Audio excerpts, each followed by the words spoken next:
তো বন্ধুরা দেখো এখানে কি হচ্ছে, আচ্ছা বেলুনের মধ্যে জল ভরে নিল কল থেকে। আর কি করছে, ঠাকুমা ডাকছে, আচ্ছা শুনলো না, তাই জন্য কি করছে, তার মাকে ডেকে দিচ্ছে নাকি। হ্যাঁ, মা তো ভিতরে রেগে যাচ্ছে, সেটা জল ঘাটা দেখে। আচ্ছা কল বন্ধ করে রেখে ঘরের মধ্যে বসতে দিল চুপ করে। আমার বলছে ঠিক হয়েছে। আচ্ছা তো ছেলেটা বলছে ঠিক আছে। ঠাকুমা যেই চলে গেছে, ছেলেটা কী করবে দেখা যাক। আচ্ছা পেছন দিয়ে চুপি চুপি বেলুনটা, গর্ভবতী বেলুনটা নিয়ে চলে আসলো। আচ্ছা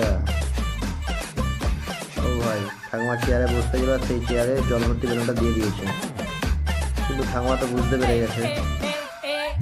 আচ্ছা ঠাকুমা বুঝতে পেরে গেছে, ঠাকুমা বেলুনটা নিয়ে ভাই মায়ের গায়ে দিয়ে দিয়েছে, দিয়ে ছেলেটার নামে দিয়ে দিয়েছে। ও ভাই ছেলেটা পুরো ফেঁসে গেছে।